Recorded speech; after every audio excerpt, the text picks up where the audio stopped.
కాలుష్యం అనగానే మనకు కనిపించే దుమ్ము ధూళి పొగ అనుకుంటాం. కానీ కంటికి కనిపించని ఎన్నో సూక్ష్మ ధూళి కణాలు మన ఆరోగ్యాన్ని దెబ్బతీస్తాయంటున్నారు డాక్టర్స్.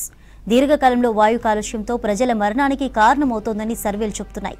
ఎయిర్ పొల్యూషన్తో హైదరాబాద్లోనూ మరణాల సంఖ్య పెరిగిందని ఢిల్లీలోని centre for science and environment IIT Kanpur studies తెలిపాయి. నేషనల్ క్లీన్ ఎయిర్ ప్రోగ్రామ్ను అమలు చేయాలంటున్న నిమ్స్ నెఫ్రాలజీ డాక్టర్ శ్రీభూషణ్ రాజుతో శ్రీశైలం ఫేస్ టు ఫేస్.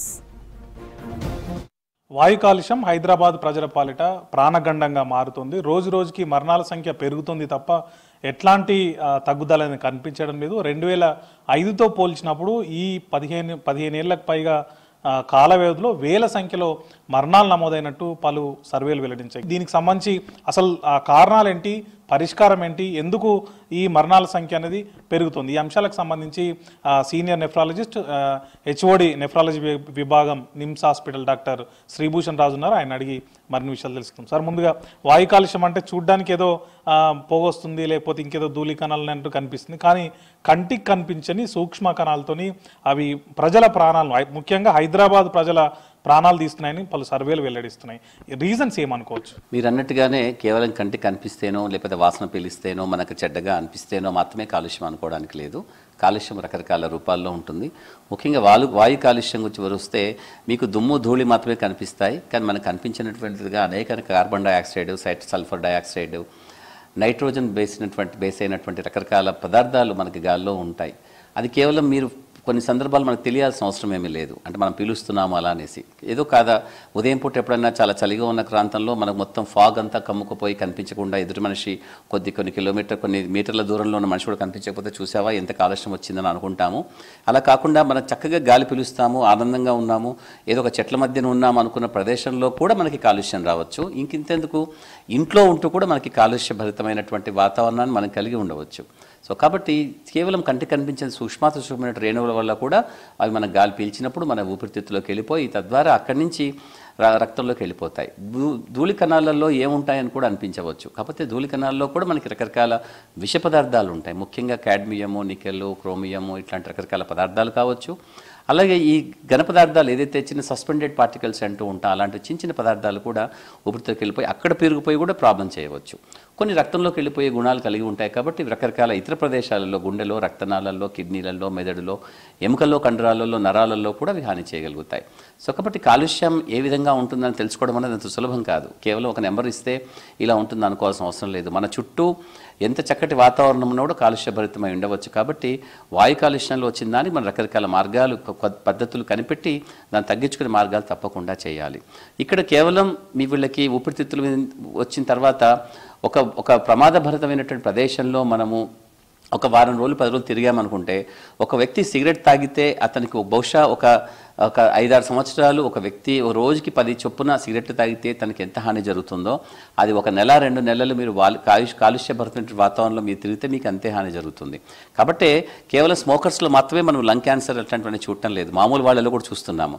మేము స్మోక్ ఎప్పుడు చేయలేదండి అనేవాళ్ళు నిజమే. కాకపోతే ఏంటంటే తప్పనిసరిగా ఇలాంటి పరిస్థితుల్లో ఉన్న వాళ్ళలో మనం భిన్నంగా చూడాల్సిన అవసరం ఉంటుంది. కాబట్టి వాతావరణ కాలుష్యంలో ఉన్నటువంటి ఇండిసెస్ ఏదైతే ఉంటాయో క్రైటీరియా అవన్నీ కూడా చాలా చెడుగా మారుతున్నాయి. కాబట్టి కొన్నేళ్లలో మనకి రకరకాల ఉపద్రవాలు పొంచి ఉన్నాయని చెప్పి మనకి తెలుస్తోంది. వాటిల్లో ప్రధానమైనది చాలా సాధారణంగా కనిపించే మనకి గాలి ఆడకపోవడం లాంటిది. గాలి ఆడకపోవడం అనేది మనకు ఆస్తమా లాగా అనుకోవచ్చు. దాన్ని మా భాషలో దాన్ని chronic obstructive pulmonary airway disease అంటూ ఉంటాం. సిఓపిడిలో స్మోకర్స్కి ఎక్కువగా వస్తాయని తెలుసు, కానీ స్మోకింగ్ సంబంధం లేనటువంటి వాళ్ళు కూడా ఇప్పుడు బాగా వస్తున్నారు. పాతకాలంలో ఇండ్లలో కాలుష్యంలో మనము గొట్టాలతో ఊది మనము పొయ్యి వెలిగించేవాళ్ళు పాతకాలంలో. అలాంటి వాళ్ళలో చాలామంది పెద్ద వయసు అయినాక వాళ్ళు చుట్టూ వాతావరణం చక్కగా ఉంది కాబట్టి కేవలం ఆడవాళ్ళు దానికి మాత్రమే ఎక్స్పోజ్ అయ్యారు. కాబట్టి కాలుష్యం వాళ్ళకి కొన్నేళ్ల తర్వాత 70కి 80కి వాళ్ళకి వస్తూ ఉండేది. కానీ అప్పుడు పొగ కానీ చుట్ట కానీ సిగరెట్ కానీ ఇంత గొప్పగా లేదు. ఈ కాలంలో యంగ్ పిల్లలే తాగేస్తున్నారు. కాబట్టి రోడ్డు మీద బస్ స్టాప్లో నిల్చొని మనం తాగము, కానీ బస్ స్టాప్లో మన పక్క వాళ్ళు తాగినప్పటికీ కూడా రోజు మనదే బస్ స్టాప్లో ఉంటే ఒక 5-6 ఏళ్ల తర్వాత మనకి దాదాపుగా మనము సిగరెట్ తాగినట్టుగానే వస్తుంది. కాబట్టి మనం తాగకపోవడమే కాదు, చుట్టుపక్కల సైతం మన చుట్టూ వాతావరణం కాలుష్య భరితంగా ఉంటే మనం చాలా జాగ్రత్త వహించాల్సిన అవసరం ఉంటుంది.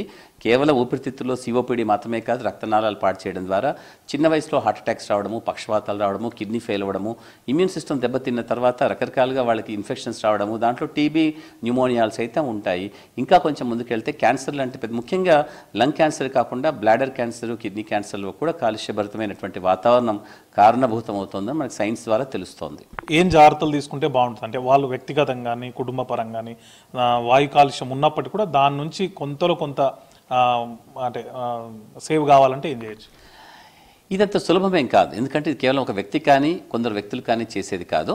బహుశా మనలో ఎంతమంది మన చుట్టూ వాతావరణంలో ఉండడం, లేదా మనం వదిలిపెట్టేసి ఏదో గ్రామాల్లోకో పల్లెటూర్లకో ఏదో అడవుల్లోకి వెళ్ళిపోవడం అనేది సాధ్యం కాదు. కాబట్టి వ్యక్తులతో కాదు కానీ సామాజికంగా మనందరం కలిసికట్టుగా తీసుకోవాల్సిన నిర్ణయం ఏమిటంటే దాదాపు ఎంత మేరకు సాధ్యమైతే అంత మేరకి చుట్టూ మన చెట్లు బాగా పెంచడం అన్నది మనం చేయాల్సింది. లేదా మనం ఇంటి వసారాలో పెట్టుకోవడమో లేకపోతే బాల్కనీలో సైతం చిన్న చిన్న మొక్కలు అలాంటి పెట్టుకోవడము, సాధ్యమైనంత వరకు అడపాదడప మనము ఎక్కడో మొక్కలు చెట్లు బాగా ఉన్నటువంటి ఒక పార్కులోనో లేకపోతే దూరంగా ఉన్న ప్రదేశాల్లో చాలామంది ఇప్పుడు ఫామ్ హౌస్లకు వెళ్ళి ఉంటున్నారు. ఈ రీత్యా అటువంటి ప్రదేశాల్లో వెళ్ళి ఉండడము కొన్ని సందర్భాల్లో మీకు లాభం అవుతుంది.